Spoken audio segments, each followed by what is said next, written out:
Over the past few months, I've been solving a lot of dungeons, even the hardest ones like Coral Area and even in the hard mode veteran difficulty.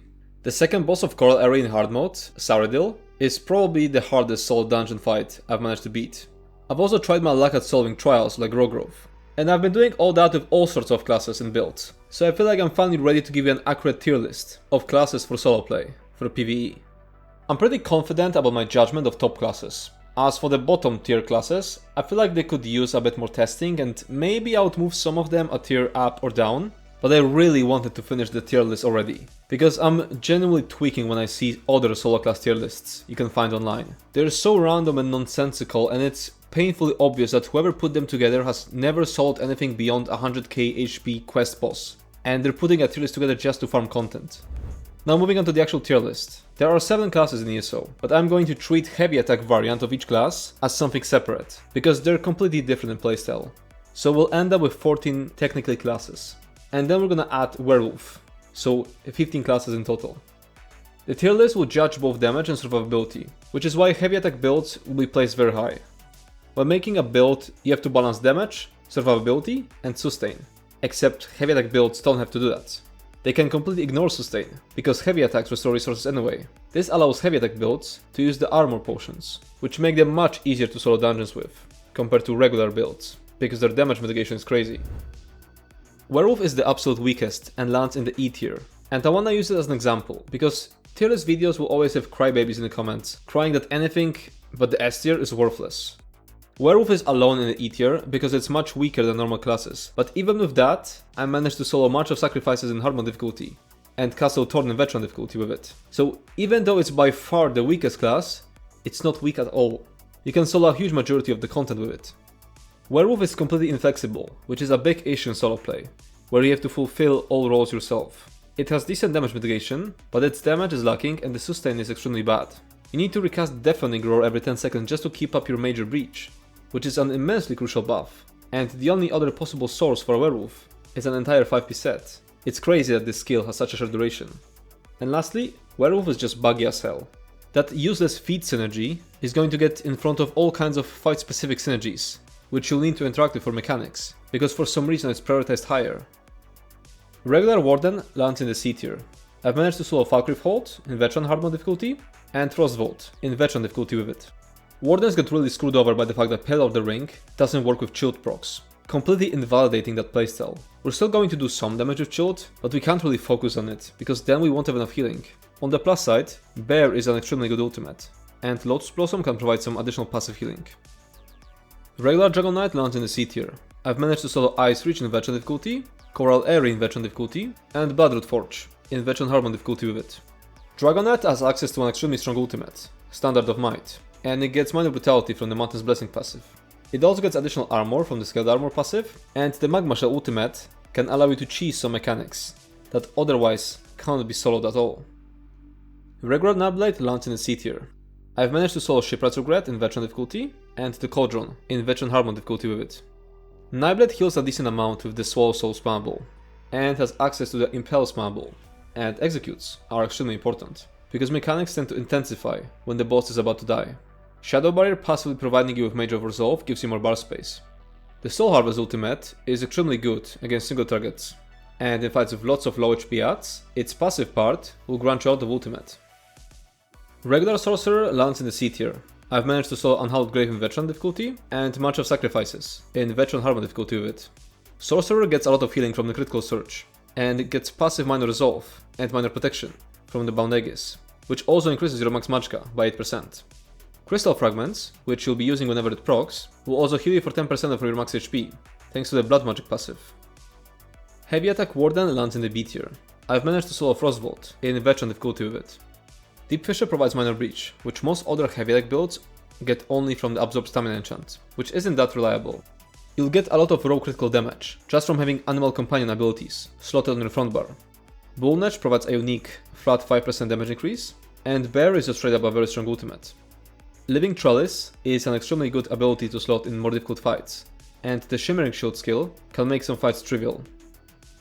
Heavy Attack Dragonknight lands in the B tier. I've managed to solo Ice Reach in veteran difficulty with it.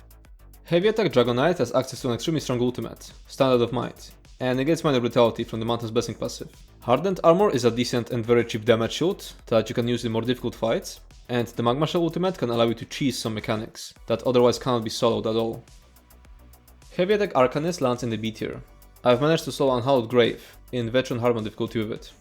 Arcanist's skills and passives really don't synergize well with the playstyle of a heavy attack build, so even though the regular Arcanist is extremely overpowered, the heavy attack Arcanist doesn't really stand out, and it's just average. Heavy attack Templar lands in the B tier. I've managed to solo Unhallowed Grave in Veteran Hardmode difficulty with it. Heavy attack Templar plays weird, because even though it's a heavy attack build, there comes a point where all you want to do is just beam with Radiant Glory, because it's such a powerful skill. Having access to an execute is extremely important for solo play, because it's extremely common for mechanics to get much more intense when the boss gets low, like for example Corruption of Stone from Ardent Root Enclave, Madresia Knight from Ice Reach, Lady Thorn from Castle Thorn, or Symphony of Blades from Death's Malatar. Execute is extremely important. They also have access to Radiant Ward, which is a very strong damage shield that also deals damage and gets stronger the more enemies there are around you. Regular Necromancer lands in the B tier. I've managed to solo Scale Color Peak in Veteran Hardmode difficulty with it. Regular Necromancer gets extremely screwed over by the fact that Blighted Blast Bones and Corpse Burster do not count for your Pale Order ring, which is why you have to use Gravelord Sacrifice Morph for anything that isn't completely trivial. And that only partially mitigates the issue, because Corpse Burster still won't heal you. On the plus side, Corpse Burster is just straight up an extremely powerful set that deals tons of damage that other classes don't have access to. The fact that we'll be recasting the Detonating Siphon a lot makes sustain so much easier, because it's a free skill. Death Knell passive will make your critical chance equal to 100% against targets below 25% HP, so that's your execute, which as I said previously, is extremely important. Unfortunately, the class is still a buggy mess, and your Boneyard, Blast Bones, and Siphon will straight up refuse to work in some circumstances. Regular Templar lands in the B tier. I've managed to solo Moonhunter Keep in Veteran difficulty with it. Regular Templar has extremely bad sustain, but it gets additional healing when using the Puncturing Sweep spammable and Radiant Glory in Execute. Radiant Glory will deal insane damage in Execute, which is extremely important, and it will heal you for a percentage of that insane damage. Heavy Attack Nightblade lands in the A tier. I've managed to solo Scale Color Peak in Veteran Hardmode difficulty with it. Nightblade's kit synergizes extremely well with the heavy attack playstyle. The flat 10% damage increase from Shadowy Disguise will work extremely well with heavy attacks. It will also grant you Major Resolve by triggering the Shadow Barrier passive, which means we have free bar space for a filler skill like Inner Light, which increases your max magicka, and you'll be having a decent max magicka pool on a heavy attack build. Shadowy Disguise will also trigger the Strike from the Shadows Vampire passive, and you can afford being a vampire because heavy attack builds don't struggle with sustain.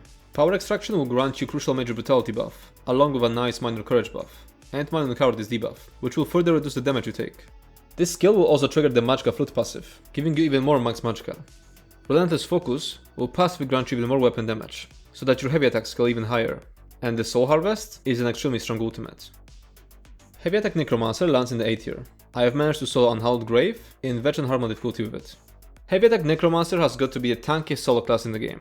On top of the usual crazy damage mitigation heavy attack builds get from using armor potions, Necromancer's got a unique 10% damage mitigation from the Spirit Guardian skill, which also heals you, and a 15% damage mitigation against dots, thanks to the Disdain Harm passive. Sadly, they don't have access to a class damage shield, but Wield Soul with the damage shield focus script does the trick, with all their additional damage mitigation. Heavy Attack Sorcerer lands in the S tier. I have managed to solo Unhallowed Grave in Veteran Hardmode difficulty, Depths of Malatar in Veteran Hardmode difficulty, 2 bosses of the Coral Airy in Veteran Hardmode difficulty, and 2 bosses of the Rogrove 12-man trial in normal difficulty with it. Heavy Attack Sorcerer has insane survivability, thanks to a combination of critical surges healing and the insane damage shield coming from Hardened Ward.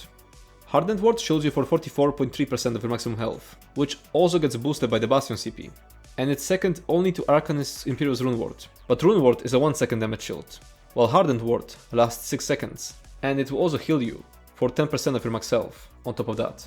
Bound Aegis passively provides extremely important minor protection and minor resolve buffs, and also an 8% buff to your max magicka on top of that. The Energize passive straight up buffs all of your heavy attack damage. Ball of Lightning will be useless for most fights, but it can be a complete game changer for some fights, so having access to that is a big plus. Regular Arcanist lands in the S tier. I've managed to solo Unhallowed Grave in Veteran Hardmode difficulty, Oathsworn Pit in Veteran Hardmode difficulty, Bedlam Vale in Veteran Hardmode difficulty, first boss of Balsunar in Veteran Hardmode difficulty, and 2 bosses of Coral Airy in Veteran Hardmode difficulty with. Arcanist gets crazy amount of raw stats from their passives. The penetration from Splintered Secrets, crit damage from Fated Fortune, weapon damage from Hardness Quintessence, armor from Aegis of the Unseen, and recoveries from Erudition and Hideous Clarity. Their main source of damage, the Pragmatic Fate Cavalry Beam, deals full damage in an AoE that doesn't become lower beyond a certain amount of targets or anything like that. Their main source of damage does 100% cleave.